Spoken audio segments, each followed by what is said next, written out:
अस्सलाम वालेकुम, मैं हूं आपका मेज़बान अदनान हैदर। जनवरी का आज आखिरी दिन है और जनवरी बड़ा इंपॉर्टेंट महीना इसलिए था कि जब पीडीएम बनी, पीडीएम ने पाकिस्तान के मुख्तलिफ बड़े शहरों में जलसे की एक बड़ी मुतहर्रिक तहरीक का आगाज़ किया गया। पाकिस्तान की 10 बड़ी सियासी जमातों की जानिब से, जिसमें अपोजिशन की बड़ी सियासी जमातें पाकिस्तान मुस्लिम लीग नून, पाकिस्तान पीपल्स पार्टी और जमीयत उलमा इस्लाम भी शामिल थी। और ये कहा गया था कि शायद जनवरी में वो अपना मकसद हासिल कर लेंगे और इस हुकूमत को टफ टाइम देने में कामयाब होंगे। और साथ में ये भी कहा गया था कि इस्तीफ़े दे दिए जाएंगे 31 जनवरी तक। तो आज आखिरी दिन है, क्योंकि सारे काम टारगेट्स को हासिल करने के लिए अपोजिशन ने उन दिनों में जलसे किए जिन दिनों में मुल्क में कोरोना फैल रहा था। तो बार बार रोका जा रहा था मीडिया की जानिब से, सिविल सोसाइटी की जानिब से, गवर्नमेंट की जानिब से, मुख्तलिफ हल्कों की जानिब से, लेकिन अपोजिशन बज़िद थी अपना प्लान एग्जीक्यूट करने के बारे में, क्योंकि वो बार बार कह रहे थे कि उन्हें अपने टाइम पे टारगेट को अचीव करना है। तो इस पर बात करेंगे, मुल्क की सियासी सूरत हाल पर बात करेंगे और जो हिंदुस्तान का बढ़ता हुआ असर रसूख है और पाकिस्तान को बदनाम करने की जो कोशिशें की जा रही हैं उस पर भी बात करेंगे। मुझे ज्वाइन किया पाकिस्तान तहरीक इंसाफ से सीनियर रहनुमा नकवी साहब ने। नकवी साहब बहुत शुक्रिया वक्त देने के लिए। JUI से कामरान मुर्तज़ा साहब हैं। कामरान साहब बहुत शुक्रिया वक्त देने के लिए। पाकिस्तान पीपल्स पार्टी से सीनियर रहनुमा, मेंबर प्रोविंशियल असम्बली और सूबाई वज़ीर सिंध तैमूर तालपुर साहब हैं। तैमूर साहब बहुत शुक्रिया वक्त देने के लिए। मैं कामरान साहब और तैमूर साहब और फिरदौस साहब, मैं चाहूँगा ज़रा पीडीएम से शुरू करते हैं और पीडीएम रहनुमाओं ने क्या क्या कहा था ज़रा वो सुन लीजिए। जी कामरान साहब, सर कमेंट कीजिएगा। 31 जनवरी गुजर गई और हुकूमत तो सर उसको कोई फ़र्क नहीं पड़ा, ना आप लोगों के इस्तीफे आए ना वो जाने वाले हैं, तो करेंगे क्या सर आप लोग? मौलाना साहब तो बड़े नारे बुलंद करके कह रहे थे कि 31 जनवरी आखिरी दिन होगा, नहीं होगा तो लॉन्ग मार्च होगा और फिर मुल्क में हंगामा राई होगी, सियासी अदम इस्तेहकाम हो सकता है। आपने इस क्लिप को गौर से नहीं सुना? जी सर, आपने इस क्लिप को गौर से नहीं सुना। फरवरी के अवाइल वाला सुना है मैंने सर, फरवरी अवाइल सुन लिया मैंने जी। 31 जनवरी जो है वो कट ऑफ डेट थी गवर्नमेंट की कि इसमें रेजिग्नेशन इनकी तरफ से आना है और उसके बाद 1 फरवरी या फरवरी के अवाइल में जो है उसमें ये बात की गई थी। 4 फरवरी को इजलास रखा गया है। दिन जो है वो 2-4 दिन आगे भी हो सकते हैं, पीछे भी हो सकते हैं। कुछ औकात जो है मौसम की जो है ना वो शिद्दत और हिद्दत और सर्दी जो है ना वो भी आड़े आ सकती है। तो उसमें चंद दिनों का मामला आगे पीछे यकीनन हो सकता है। मगर इसके साथ साथ पीपल्स पार्टी की तरफ से एक और तजवीज़ भी आई है। देखिए ये जो कुछ भी ये एक सियासी जो है ना मूवमेंट है, सियासी मूवमेंट जो है वो उसमें कोई चीज़ हरफ आखिर नहीं होती। सियासी मूवमेंट्स में जो है ना वो हालात के मुताबिक जो है आप अपने प्रोग्राम्स को मेंड करते हैं। तो मुमकिन है कि इस प्रोग्राम को भी मेंड किया गया हो या मेंड किया जाए, मगर ये 4 तारीख को आपको इंतज़ार करना होगा। 4 तारीख में जो है ना सिर्फ 3 दिन दरमियान में बाकी हैं। आज तो 31 जनवरी पूरी नहीं हुई, 12 बजे रात को पूरी होगी। उसके बाद 1 फरवरी, 2nd, 3rd और देन 4 आएगी। ठीक है, 4 को इजलास बुलवा लिया। उसमें देखिए एक बात और भी आ गई है, बीबी बख्तावर की उस शादी पीपल्स पार्टी के यहाँ जो है ना एक बहुत अरसे के बाद खुशियों का एक इनेकाद हुआ है। उनकी एक अच्छी बात है। अब उनको फोर्स करना कि आप इस वजह से जो है ना आप अपनी शादी जो है आगे पीछे कीजिए, ये भी गैर मुनासिब होता। तो चंद दिन ठहरिए, ये बिल्कुल ठीक ऐसी बात, बिल्कुल ठीक है। मतलब स्टैंड कायम है, हो जाए फिर आपका स्टैंड वही कायम है जो आप लोगों ने इंशाल्लाह। बिल्कुल ठीक है। तैमूर तालपुर साहब, हासिल क्या हुआ? स्टैंड बुनियादी तौर पर गवर्नमेंट का जाना है। बिल्कुल ठीक है, बिल्कुल। तैमूर साहब, हासिल क्या हुआ कि अगर अब मामला डिले होते जा रहे हैं, ना आप लोगों के इस्तीफे आए, ना गवर्नमेंट को कोई फ़र्क पड़ा, ना इमरान खान साहब कहीं गए, तो भाई कोरोना के दिनों में थोड़ा हम बार बार कह रहे थे, सवाल भी पूछ रहे थे आपसे कि आप अपने एहतजाज को, प्लान को थोड़ा डिले कर लीजिए। तब आप राज़ी नहीं थे कि टारगेट अचीव करना है और ऑन टाइम अचीव करना है। तो हासिल क्या हुआ ये सब करके सर? बिस्मिल्लाहिर्रहमानिर्रहीम। नान भाई, आपने देखा किस तरह से अवाम इनके खिलाफ रोडों पर आई। आपके मीडिया ने, पूरी दुनिया ने देखा कि लोग कितनी नफरत खा चुके हैं इमरान यादवी से। आपने देखा कि किस तरह से इनके अंदर अभी टूट पड़ी हुई है। हमने बहुत कुछ हासिल किया।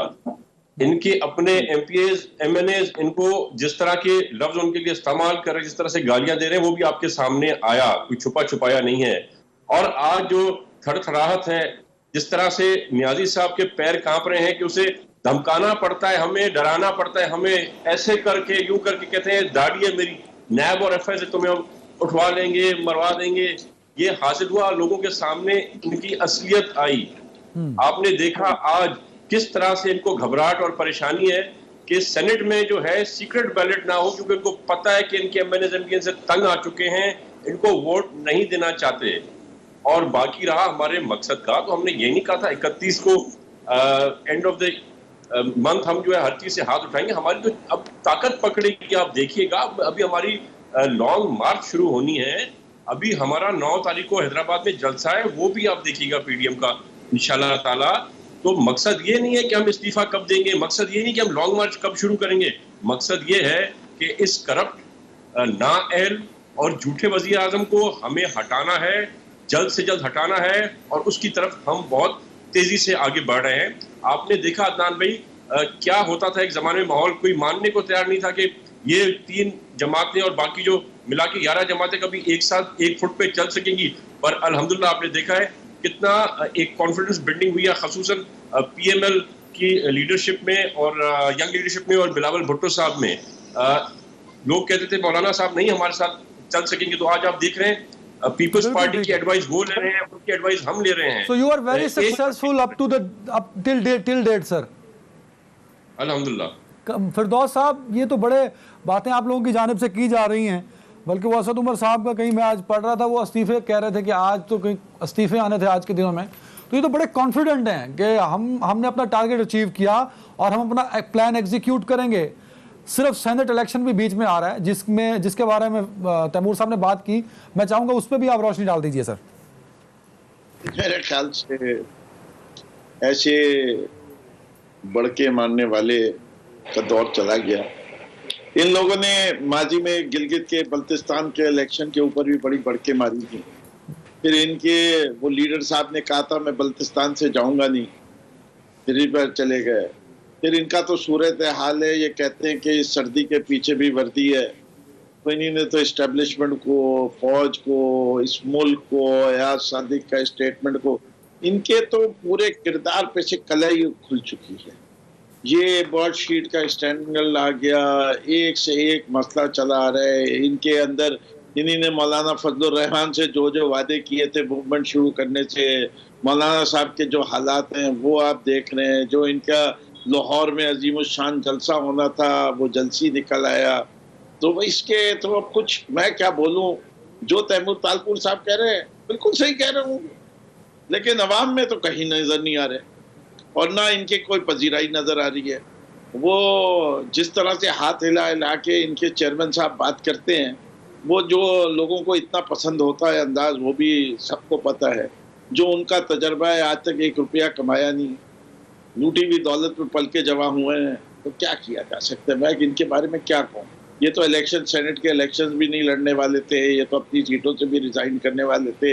इनके तो सबके इस्तीफे आने वाले थे। यही बता दें सबके इस्तीफे आ गए कि नहीं आए, वो तो तारीख खत्म है ना। पेश किए या नहीं किए वो तो दूसरी बात है, वो इस्तीफे अभी तक लहराए भी नहीं है।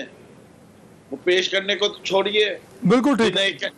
एक आध के गलती से पहुंच गए थे, उन्हीं भी माफी मांग के वापस ले लिए कि ये हमने आपको भेजे नहीं है अभी। वैसे तैमूर साहब इस पे कमेंट कर दीजिए। आप तो कहते थे, आप कहते हैं कि इमरान खान साहब यू टर्न लेते हैं, यहाँ तो पीडीएम यू टर्न लेती नजर आ रही है। इस्तीफे देंगे नहीं दिए, इलेक्शन नहीं लड़ेंगे, लड़ने के लड़ भी जमनी लड़ लिए, सेनेट की तैयारी की जा रही है, तो पीडीएम भी सर यू टर्न पॉलिसी पे चल पड़ी है। अल्लाह ना करे हम इस झूठी जमात की तरह कभी यू टर्न्स लें। हमने पहले दिन से जो कहा था, हम आज तक उस चीज़ पर कायम हैं। बाकी जो बात की फिरदौस शमीम नकवी साहब ने मेरे चेयरमैन के बारे में, तो उसने अपने हक हिलाल का खाया और खाता रहा है। और मेरे चेयरमैन की तो हर चीज़ डिक्लेयर्ड है, उसका इनकम कितना होता है, वो कमाता कितना है। मुझे अपने न्याजी के बारे में तो बताओ। कहता है कि घर जो है मुझे गिफ्ट कर दिया मेरी बीवी ने, एक बीवी ने घर गिफ्ट कर दिया, एक बीवी ने कुछ और कर दिया, एक पीर नहीं आप लिया, उसने आपको जादू टूने के साथ वजीर आजम बना दिया। तो ये जरा सोच समझ के बात करें, बातें आपने बड़ा अच्छा हिट करती हैं आके। और वैसे भी माशाल्लाह से मुझे बड़ी खुशी आपसे उसी दिन हुई थी जब आपने पहली बार अपनी जिंदगी में आखिरी बार सच बोला था कि इमरान खान न्याजी को शर्म आनी चाहिए, कोई शर्म होती है, कोई हया होती है, जिसकी वजह से उन्होंने ज्यादती करके आपको लीडर ऑफ अपोजिशन से हटा दिया। आपको मैं तो डिमांड करता हूँ वापस लाए, वो आपकी जगह पर जिसको लिया है ना, लैंड ग्रैबर, पूरा सबसे बड़ा मुनी बेगम का चोर, सिंध की आवाम का चोर, सिंध की ज़मीनों का चोर, उसको ले आए आपकी जगह पे। आप कम से कम एक नफीस खानदानी आदमी हैं, कम से कम पुराने हैं। वो तो मेरे ख्याल से हलीम आदिल शेख साहब 16 पार्टियां तो घूम चुके हैं, 17वीं आपकी में आए और बीच में हमारे यहाँ भी हिट कर रहे थे पीपल्स पार्टी में आने का। तो हम अपनी चीज़ पे कायम हैं, हम अपनी मर्जी से जब दिल चाहेगा इस्तीफा देंगे। अगर आप समझते हैं कि हम आपके इस प्रेशर में, इन बातों में आके हम सेनेट ना लड़ें, क्यों ना लड़ें? हम तो सेनेट की अपनी सीटें भी लेंगे और इंशाल्लाह ताला आपके लोग भी हमें वोट करके हमारी सीटें बढ़ाएंगे। आपके बिल्कुल सामने ठीक है। आएगा कामरान साहब एक कमेंट इसी पे कर दीजिए, बिकॉज पीडीएम को लीड कर रही है आपकी पार्टी, मौलाना साहब सरबराह है पीडीएम के। क्या आपको लगता है कि जो टारगेट्स थे वो आप लोगों ने अचीव किए और अपने प्लान को एग्जीक्यूट करेंगे, और ये दरमियान में सेनेट इलेक्शन का टाइम आएगा, क्या ये पूरा टाइम देंगे? अगर पूरा टाइम देंगे तो इसका मतलब हुआ कि 2 महीने आप मजीद अपने प्लान को डिले करेंगे सर? नहीं, उसमें ऐसा है कि एक तो टारगेट जो है ना, हमने 3-4 जो है टारगेट जो है, आप उसको कह सकते हैं 70-75% जो है टारगेट अचीव कर लिए। अब देखिए, कोई ऐसी प्रेस कॉन्फ्रेंस नहीं है जिसमें 3-4 वजीर बैठे हुए जो है ना हमें जो हम पे तनकीद ना कर रहे हो। तो इसका मतलब ये है कि आग लगी हुई है इनके यहाँ, उसको जो है ना इनको बर्दाश्त नहीं हो रही है, तो कोई गड़बड़ है इनके पास।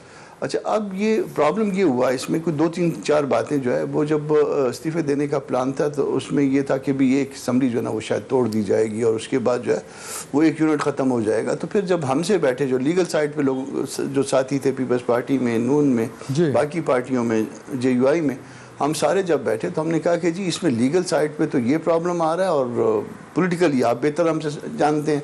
तो फिर इस बात को जो उन्होंने रीअसेस किया, उन्होंने कहा कि ये ना हो कि कोई लीगल का हर्डल जो है ना हमारे आगे आ जाए और उसके बाद हम इसको भुगतते रहें आइंदा 3-4 साल तक। तो मेरा ख्याल है कि उसमें कुछ थोड़ी सी जो है ना मॉडिफिकेशन हुई है प्लान में। इनको कहें इंतज़ार करें, अल्लाह खैर करेंगे। बिल्कुल ठीक है। फिरदौस भाई, परवेज़ खटक साहब ने आज एक बात की है, वो कह रहे हैं कि मैं चाहूँ तो इमरान खान की हुकूमत एक दिन भी नहीं चल सकती अगर मैं ना चाहूँ तो ये आपकी पार्टी के लोग, आपने भी टारगेट किया इमरान खान साहब को, मुख्तलिफ लोग टारगेट कर देते हैं इमरान खान साहब को, ये बाय चांस हो जाता है या वाकई हकीकत होती है और फिर बाद में मादत कर ली जाती है? वाकई परवेज़ खटक साहब इतने स्ट्रॉन्ग हैं? अदनान साहब, जी जी, अदनान साहब, पहली चीज देखिए, तैमूर तालपुर साहब कोई स्टेटमेंट दें वो मैं उनको एज एन ओपोनेंट छोड़ सकता हूँ। यू एज एन एंकर मैं आपको दावत देता हूँ कि आप थोड़ा सा अपना जहन अप्लाई करें।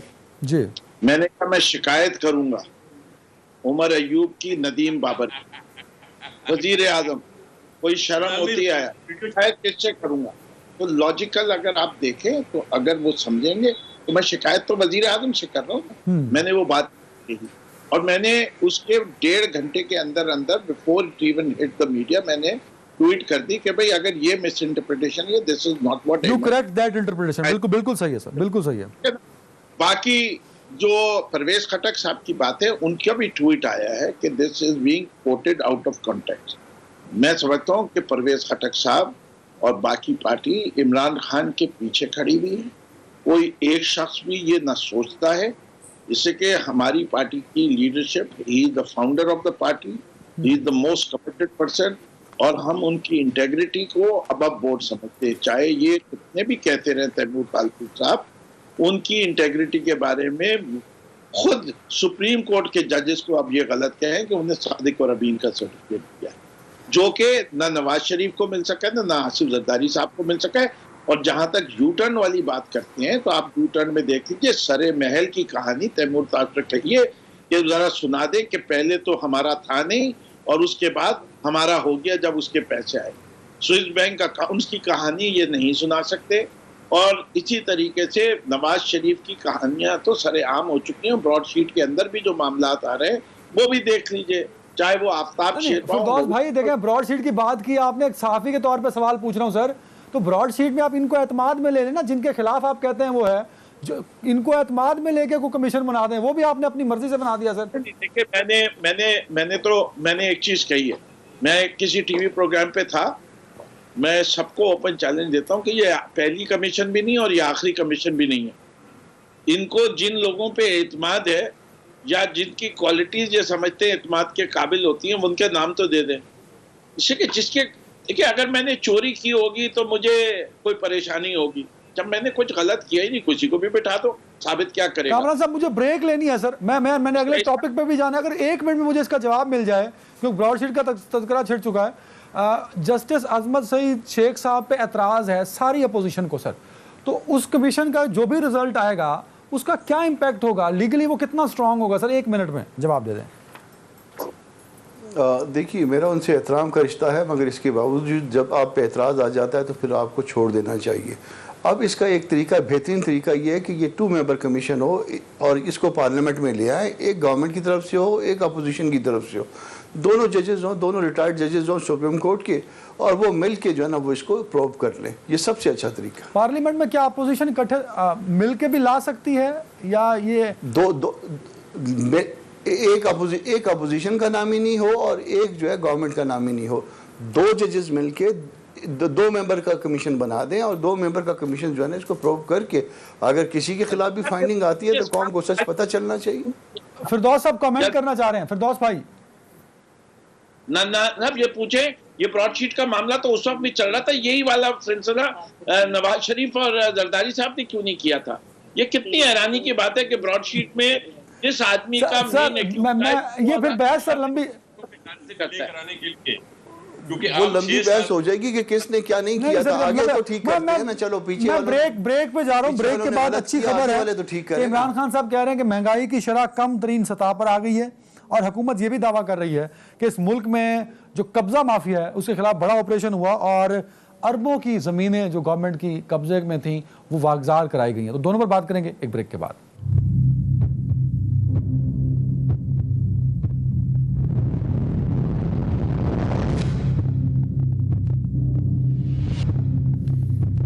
Welcome back. तैमूर साहब, अच्छी खबर सुना रहा हूं। प्राइम मिनिस्टर ये कह रहे हैं कि जब से उनकी हुकूमत आई है, अब प्लीज़ ये मेरी रिक्वेस्ट है, आप पुराने ज़माने को ना कंपेयर कीजिएगा, क्योंकि खान साहब का कहना ये है कि जब से उनकी हुकूमत आई है तो आप अगस्त 2018 से शुरू कीजिए, आज तक सबसे कम सतह पे है महंगाई की शरह। तो क्रेडिट दे दें सर आज तो गवर्नमेंट को। तैमूर साहब जी, मेरे ख्याल से ये नियाजी साहब बात कर रहे हैं प्राइम मिनिस्टर हाउस के अंदर, शायद उनका खाना वाना जरा सस्ता हो गया होगा।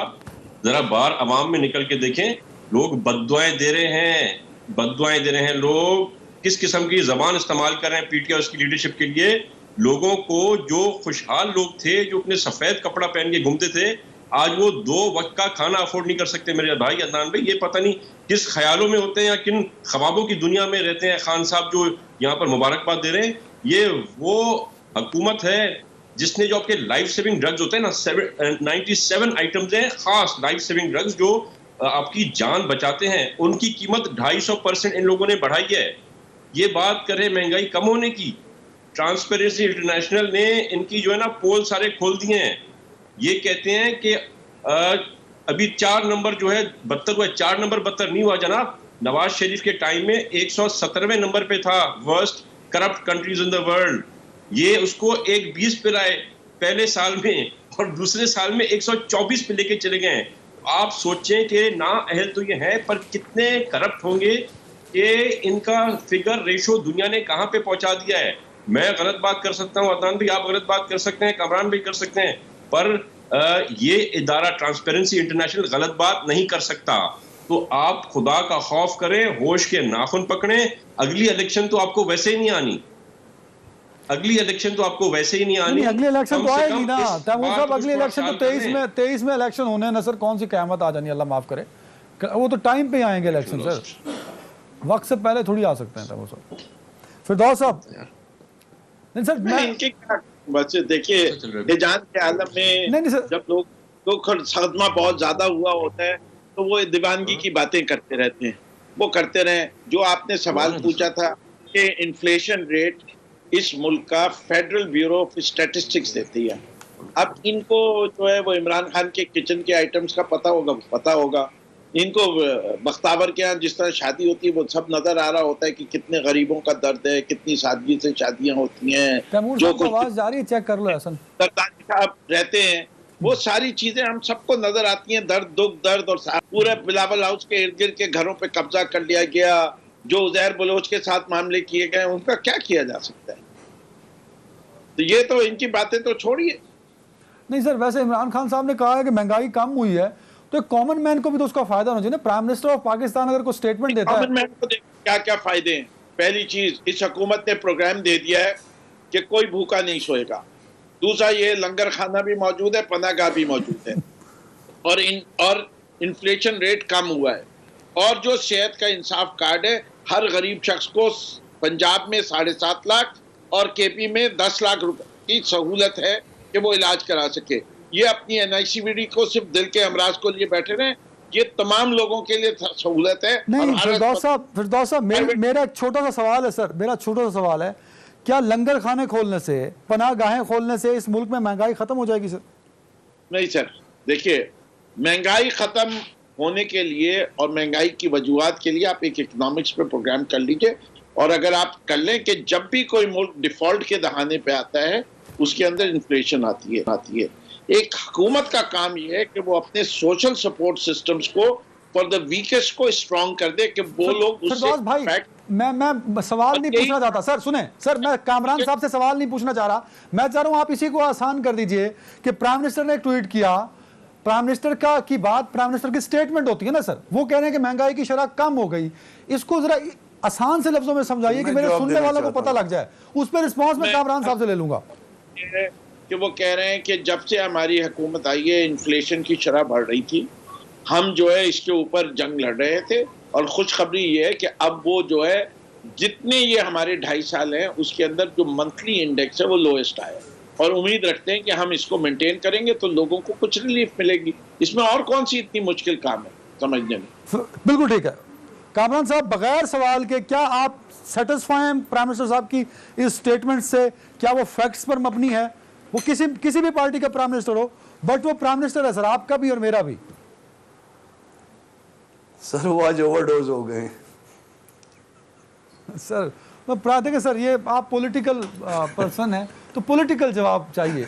मैं सच कह रहा हूं आपको। नहीं सर कामरान साहब, पॉलिटिकल बात ये नहीं, आप अपने दिल पे हाथ रखो, अपने दिल पे हाथ रखो, आप अपने दिल पे हाथ रखो, अपने दिल पे हाथ रखो कि ये बात ठीक है, तो फिर उसके बाद क्या कहा जा सकता है? उसके बाद वही कहा जा सकता है जो मैंने कहा है। फिरदौस साहब का रिस्पांस जी, फिरदौस साहब बोलना चाह रहे हैं जी। फिरदौस भाई, देख लीजिए सरकार किस तरह गिलास लिए घूम रहे हैं और किस तरह है, तो इनके किरदारों के बारे में तो मैं बात भी नहीं करना चाहता, और उन मौलाना को जिनको हम डीजल कहते हैं उनके किरदार भी देख लीजिए कि वो क्या किस तरह से उन्हीं ने दौलत बनाई है, किस तरह उन्हीं ने किस जगह से पैसे लूटे। जाती अटैक ना करें सर, कोई भी ना करे। जाती अटैक मैं क्यों कर रहा हूँ? मेरे लीडर पे जाती अटैक करेंगे मैं खामोश रहूंगा? ये कह रहे हैं ओवरडोज प्राइम मिनिस्टर को, और आप उनको नहीं रोकते। कामरान साहब देखें, Don't you think so the people understand what overdose means? Kamran साहब नहीं, अगर ओवरडोज किसी चीज का भी हो सकता है ना। नहीं, खाना भी ज्यादा खा सकते हैं। कामरान साहब आपने क्या कहा इनको? देखिए, चोर की दाढ़ी में तिनका, उन्होंने कहा ओवरडोज, ये पता नहीं कहाँ ले गए, पहले बताएं। भाई ओवरडोज खाना भी ज्यादा खा सकता है, चाय भी ज्यादा पी सकता है। नहीं सर, टाइम दें सर, एक दूसरे को टाइम दे दे, इस तरह बात किसी की भी समझ नहीं आएगी। फिरदौस भाई, कामरान भाई, तैमूर भाई जी, आप मुझे ये बताएं, फिरदौस भाई बता दें कि वो किस चीज की ओवरडोज की बात? ये मेरा जवाब नहीं है, ये मेरा जवाब नहीं है तैमूर भाई, ये मेरा जवाब नहीं है। कामरान साहब, you should ask him to take it back. Otherwise मैं मौलाना के बारे में इतनी बातें सुनाऊंगा ना, कामरान साहब की तबीयत साफ कर दूंगा। क्या हो गया इसको भाई? आप लोगों के पास इसके अलावा और काम क्या है? नहीं आप लोग इसके अलावा और सीखा क्या है सर? कूल डाउन पीटीआई ने। नेक्स्ट कर कामरान साहब, अगले सवाल पे आ रहा हूं, छोड़ दीजिए फिरदौस साहब, हम आगे बढ़ते हैं सर। ये सियासतदान पीटीआई की हम ऐसी सियासत करते हैं, चोरों को चोर कहेंगे, डाकू को डाकू कहेंगे। नहीं, जिस तरीके से कामरान साहब सेनेट इलेक्शन पे आते हैं सर, आती है उसको बीमारी कहेंगे और भारी कहेंगे। पर्सनल अटैक ना कीजिए प्लीज सर, पर्सनल। भाई हमने तो कुछ नहीं कहा, हमने तो कहा कि यार ओवरडोज तो खाने से भी हो सकता है। अच्छा कामरान साहब, सेनेट इलेक्शन में पीडीएम की पॉलिसी क्या होनी चाहिए सर? मेरे सवाल पे रहिए सर। पीडीएम अगर इसमें मिलके इलेक्शन लड़े, हाँ पीडीएम अगर इसमें मिलके इलेक्शन लड़े तो मेरा ख्याल है कि वो बेहतर नताइज हो सकते हैं। हमें तो खाने से ही होता है जी। तो तो उसमें ऐसा है कि इसे तीनों बोलेंगे किसी की समझ नहीं आएगी बात। हमारा तो ओवरडोज हमारा तो खाने से ही होता है। सर मेरे पास टाइम खत्म हो रहा है, सिर्फ 2 मिनट है इस पे। That's why you keep on farting like this, my friend. इसमें अगर मिल के इलेक्शन लड़ा जाए अगर पीडीएम की तरफ से, तो मेरा ख्याल है कि बेहतर नताइज आ सकते हैं। तैमूर साहब 1 मिनट, तैमूर साहब जल्दी से बता दीजिए, टाइम खत्म हो रहा है मेरे पास। पीपल्स पार्टी सिंध में क्या सिनेरियो रहेगा, क्योंकि एमक्यूएम और पीटीआई की एक अच्छी खासी तादाद है, जीडी भी वहां पे मौजूद है, तो ये कितने सेनेटर्स निकाल पाएंगे सिंध से सर?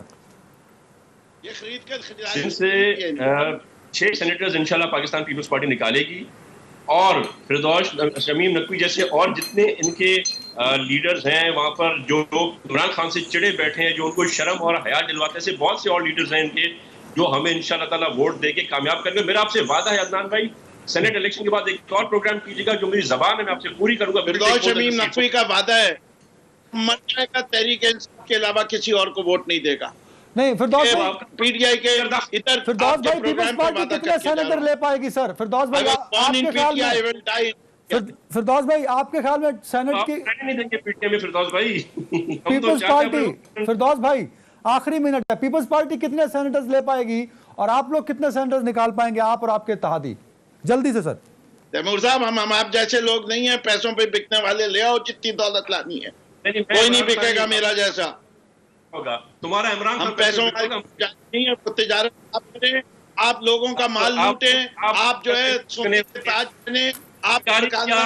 टाइम खत्म हो गया मेरे पास। मेरे तीनों मुअज़्ज़िज़ मेहमानों का बहुत शुक्रिया, कामरान मुर्तज़ा साहब, तैमूर तालपुर साहब और फिरदौस साहब। नाज़रीन वक्त ब्रेक का, बढ़ते हैं ब्रेक की जानिब, और ब्रेक के बाद हिंदुस्तान किस तरह पाकिस्तान को आलमी दुनिया पर बदनाम करने की कोशिशें कर रहा है, इस पर बात करेंगे ब्रेक के बाद।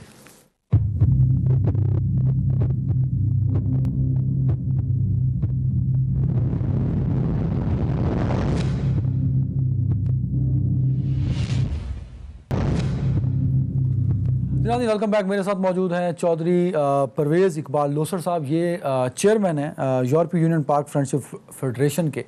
Sir warm welcome in show. और चौधरी साहब की पर्सनालिटी ये है कि डिसइन्फो लैब ने जितने भी इंकशाफात किए हिंदुस्तान को लेके कि हिंदुस्तान किस तरह पाकिस्तान को बदनाम करता है, इन्होंने डिसइन्फो लैब से पहले ही ये मामला उठा दिए थे। सर मैं चाहूँगा ज़रा ब्रीफली अगर बता सकें कि हिंदुस्तान किस तरह पाकिस्तान को दुनिया भर में बदनाम करने की कोशिश करता है, कहाँ कहाँ उसने डैमेज किया है और करना चाहता है पाकिस्तान का। सर बिस्मिल्लाहिर्रहमानिर्रहीम। सबसे पहले तो आपका शुक्रिया रिजवान हैदर। असल इंडिया का जो तरीक़ाकार था ये बड़ा प्रोफेशनल था, और ये ज़ाहिर है कि ये 15 साल पुराना केस है। ये जिनेवा और ब्रसल 2 इनके हेडक्वार्टर थे। इन्होंने जिस दीदा दलेरी से यूरोप की ज़मीन को इस्तेमाल किया, ये कोई छोटा काम नहीं है पाकिस्तान के ख़िलाफ़। लेकिन हम इनको जिनेवा में इन्होंने जब free Balochistan, free Kashmir, free Karachi के बोर्ड लगाए, तो हमने वहाँ की गवर्नमेंट के साथ भी रब्ता किया, वहाँ पर इनको रोका भी। और मैं आपको बताऊँ कि असल में मसला ये है कि इनके पास लोग तो हैं नहीं, कुछ वो पाकिस्तान से भागे हुए सुरखे हैं, और कुछ फिर ये किराए पे लोग लेते थे, फिर ये स्टूडेंटों को हायर करते थे, और ये जो पुरानी एनजीओ लेते थे जो ऑलरेडी जिनकी क्रेडिबिलिटी थी उनको लेकर उन्हीं के बोर्ड ऑफ डायरेक्टर भी चेंज नहीं करते थे। फिर ये ऐसा एक काम करते थे कि जैसे इनकी जो एनजीओ हैं ये यूरोपियन पार्लियामेंट या यूनाइटेड नेशन के साथ कनेक्शन में हैं, और फिर एस्टिमेट होता हुआ ये खबर आखिरी कहाँ तक पहुँची थी, ANI जो इनका एक इंडिया का प्रेस है, बल्कि मैं तो कहूँगा वो जो मीडिया फेक इंडस्ट्री पकड़ी गई है, इसके पीछे अभी कई बार मैंने ये सुना कि पाकिस्तानी ब्यूरोक्रेसी या पाकिस्तानी सो रहे थे। नहीं, हम जाग रहे थे। इन्होंने हमारे खिलाफ जो प्रोपेगेंडा किया वो इतने मुनज़्ज़म तरीके से किया। जब हम अपनी चीज़ें यूरोपियन पार्लियामेंट के मेंबरान से, यूनाइटेड नेशन में या एनजीओ के लोगों को, इवन जो यूरोपियन लोग थे, जब उनके आगे रखते थे, तो हमें इन्होंने उनके सामने ऐसा भयानक चेहरा बना दिया था कि जैसे जैसे पकड़ा कुलभूषण गया, दहशतगर्द हम हुए, सर्जिकल स्ट्राइक इंडिया ने की, बदनाम हम हो गए। बदनाम हम हुए, लेकिन उसमें हमारी अच्छा सर, ये तो प्लान सारा इन्होंने एग्जीक्यूट कर दिया, हम पास्ट हो गया, हमने इसको आइडेंटिफाई भी कर दिया, दुनिया को बता भी दिया कि कैसे इन्होंने एग्जीक्यूट किया। फ्यूचर में भी कुछ डैमेज कर सकते हैं या प्लान कर रहे हैं कुछ ऐसा करने का? सर देखिए, एक बात ये है कि दुश्मन जो है, हमारा दुश्मन पाकिस्तान का और पाकिस्तानियों का दुश्मन इंडिया जो है, ये मकार भी है, यार भी है और दहशतगर्द भी है, और ये दुनिया में दहशतगर्दी को फ़रोग देने वाला भी है। इससे हमें किसी किस्म की अच्छी तवक्को नहीं है।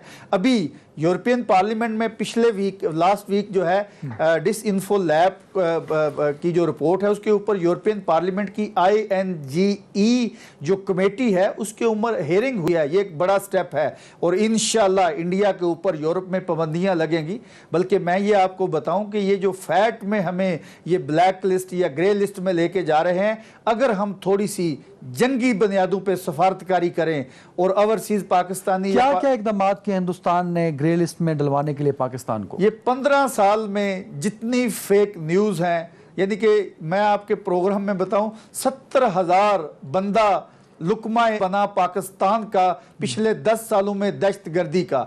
लेकिन यहां पर हमारे ऊपर वो ये झूठा इल्जाम था कि ये मिनारिटी की इज्जत नहीं करते। अभी मिनारिटी की इज्जत तो इंडिया नहीं करता, जो मुसलमानों के साथ कर रहा है, क्रिश्चियन के साथ कर रहा है, सिखों के साथ कर रहा है। अभी हमें ये चीजें जो हैं इंटरनेशनल कम्युनिटी को फैट में, इंटरनेशनल कोर्ट में, यूरोपियन कोर्ट में, यूनाइटेड नेशन में हमें ये लेके जाना है, बताना है कि हमारे ऊपर। अभी सबसे अच्छी बात तो ये हुई है कि इसको एक यूरोपियन क्रेडिबल अदारे ने बेनकाब किया है अभी, और साथ हमारे पास इनके जो दोषियर हैं अफगानिस्तान के जरिए या पाकिस्तान के अंदर जो दखलंदाजी कर रहे हैं, इनके जरिए हमें इंटरनेशनल कोर्ट कम्युनिटी में जाना है।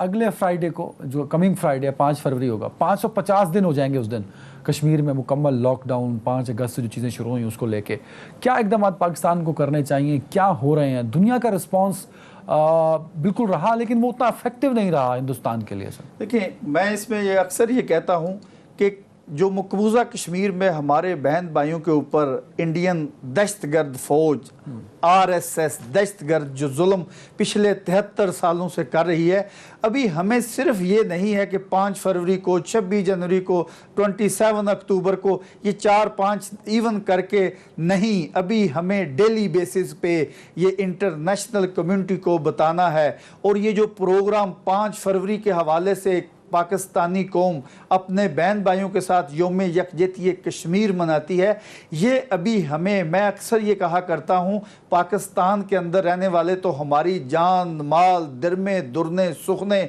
कश्मीरियों के साथ है। अगर हमें, मैं तो ये अक्सर ये कहता हूँ, अगर कश्मीरियों के लिए, अपने बहन भाइयों के लिए इंडिया के साथ हमें जंग करनी पड़ी तब भी हम तैयार हैं। लेकिन अभी ये जंग जो है ये 5th जनरेशन वार में चेंज हो गई है। इंटरनेशनल कम्युनिटी में हमें ये केस लेके जाना है, और जो कश्मीरी बाहर रह रहे हैं, पाकिस्तानी रह रहे हैं, आपके प्रोग्राम के जरिए मैं उनको ये भी मैसेज देता हूं कि हमें एक होकर इकट्ठ करके मकबूजा कश्मीर में जो जुल्म हो रहा है इसके ऊपर इंडिया का भयानक चेहरा, और ये दहशतगर्द नरेंद्र मोदी जो कि इंटरनेशनल टेररिस्ट है, इसका हकीकत में असली चेहरा दुनिया को दिखाना है। और इसके लिए पाकिस्तानी कौम तैयार है, अपोजिशन और गवर्नमेंट को भी मिलकर काम करना होगा। बिल्कुल ठीक है। चौधरी साहब, बहुत शुक्रिया वक्त देने के लिए। नाज़रीन, आज का शो यहीं तक, अपना ख्याल रखिएगा। अल्लाह हाफ़िज़।